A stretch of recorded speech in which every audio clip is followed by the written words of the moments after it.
Okay, I guess we're recording. Good. Well, I know as crude as it is, I like to make occasional recordings, and this one's about EMCOMM, and this one has to do with this pack right here.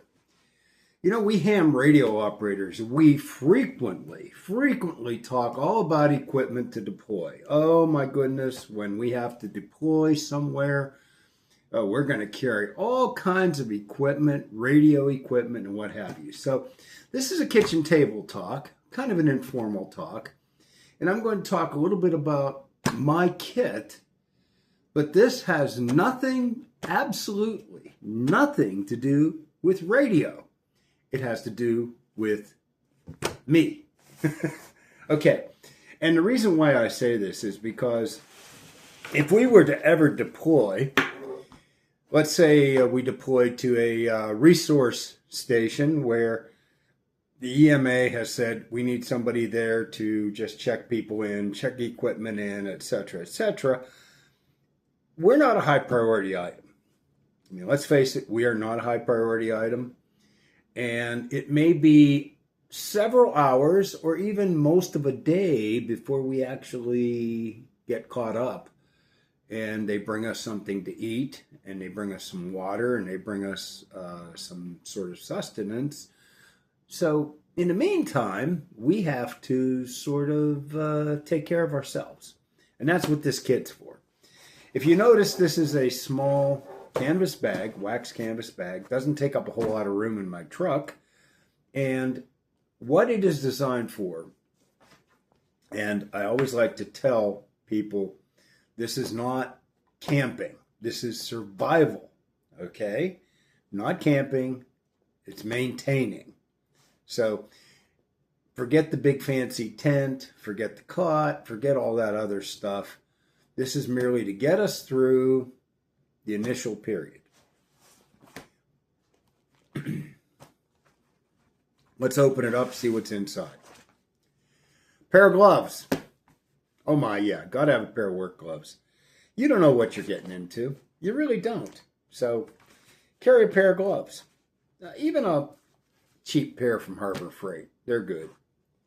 Next up, a bandana. Now you may say, well, okay, this particular bandana is a survival bandana, but it's also pure cotton. You can also wipe your face with it. You can wipe yourself off with it. You can use it for toilet paper or what have you. All right, so let's move on. I have a couple of plastic bags in here. We'll get to those in a minute. But I have another bandana. And contained in that bandana is fork, knife, and spoon. Okay, so we have that. And then we have another pack. We'll talk about that. Couple of other little items we have. An emergency blanket. Very, very important because you don't know what kind of weather conditions you're going to get into, so you got to have that. And even if you don't use it, it's nice to know you have it. I also carry a couple other things. A water bottle. A single wall water bottle. Now, the reason why I say single walled is because if I need to heat water, if I absolutely need to heat water to purify water, because you don't know what kind of situation you're going to get into, I want a single walled bottle. Double walled bottle will not work. The stuff that you normally buy at Walmart will not work. This is a single wall bottle. Stainless steel. Plastic lid, carry handle, you know, because you don't know what you're going to get into. You really don't. Next up, I got this at, Amazon.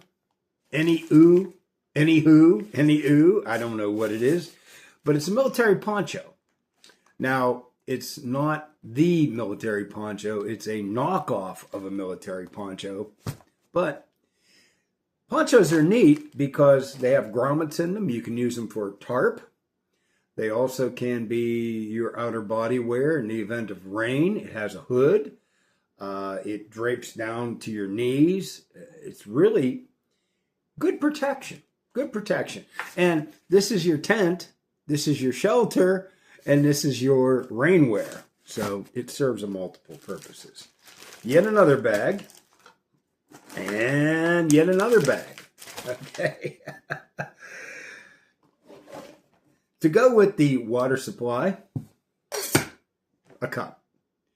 This is the only cooking device other than my water container that I have. This is the only device I'll use to cook with. That's no problem. And a headlamp. Yeah, this is a rechargeable one. It's a knockoff of one of the more, but hey, it works. And if I needed it to, it would work just fine. Not a problem.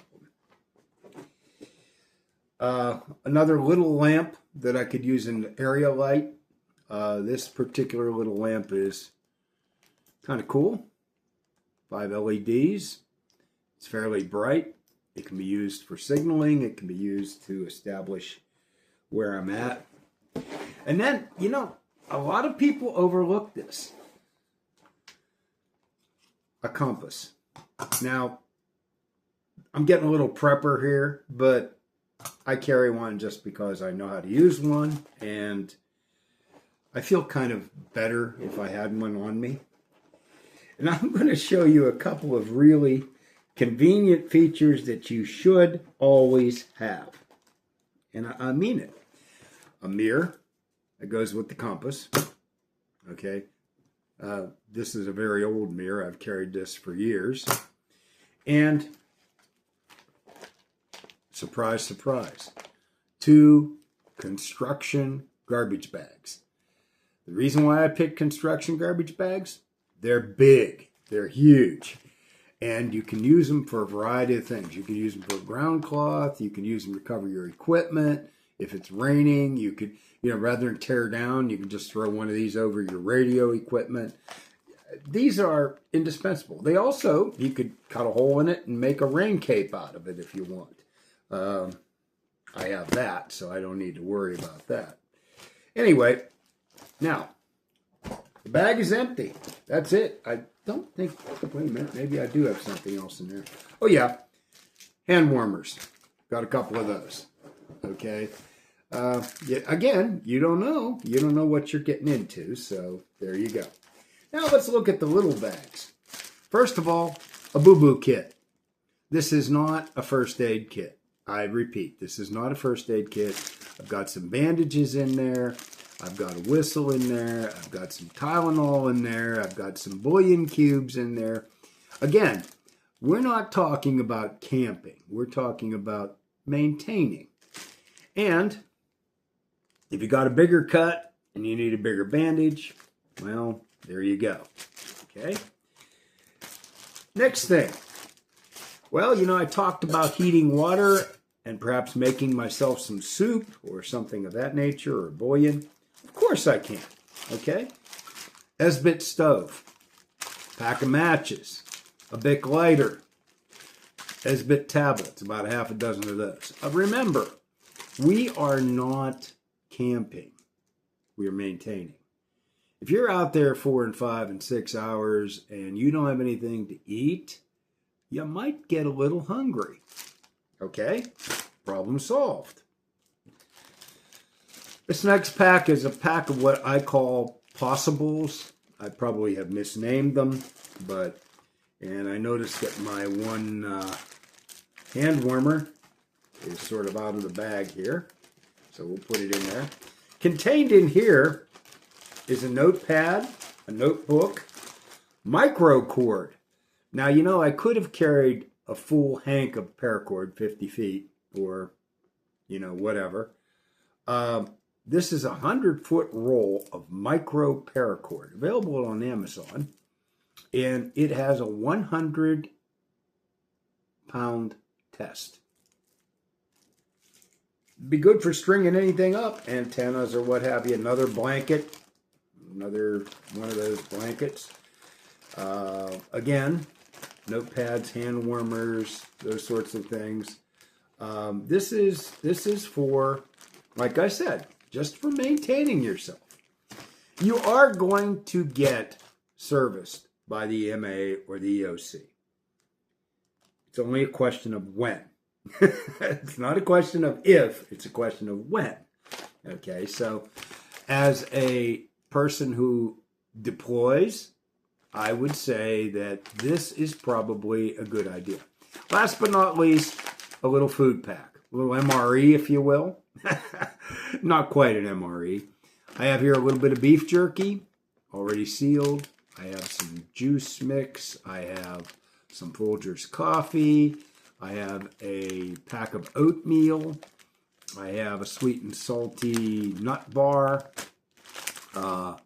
These are all things that will remain good, even though they're in my truck. So there it is. That's my kit. And now that I've taken it all apart, I need to repack it. Oh, let's see what else. One other item, totally forgot. Got to have a knife. Got to have a knife. You know, even if you don't carry a pocket knife, I recommend this. This is the Victorinox Ranger. It has a nice little saw blade on it. It's got a screwdriver set. It's got a corkscrew. It's got a locking, rather large locking blade that is relatively hard to put away without doing yourself some damage. But the Victorinox is a really, really good knife. And to be honest with you, this is probably all you need. Now, basically, whenever I'm not dressed up or going to school or doing what I need to do, I also carry one of these. This is a Gerber multi-tool. Has pliers, screwdrivers, wire skinners, what have you. Not necessary, but I carry one because I never can tell when I might have to stop off at a repeater shed or do something like that. And rather than carry a full toolbox, I just carry a multi-tool. Well, that's my kit. Remember, when you are packing, first of all, get yourself something small to put it in. You don't want to overpack. We do that a lot, but you don't want to overpack. And you want to keep it small, keep it simple, keep it okay, and there's your kit. Remember, we're not camping. We are maintaining ourselves until the EMA or the EOC catches up with us and decides to bring us stuff like a ham salad sandwich or a ham and cheese or a, what else have I gotten down through the years? Oh, a bologna and cheese, American cheese sandwich on somewhat dry bread or cold pizza or, you know, stuff like that. But they will get around to feeding you. They will get around to helping you out. They will get around to relieving you as well. But this kit here is strictly for maintaining oneself. Hey, just a couple tips. You know, don't forget to take care of you. You know, take care of your radio equipment, but don't forget to take care of you as well. Thank you, and thank you for listening. This is N3YFO.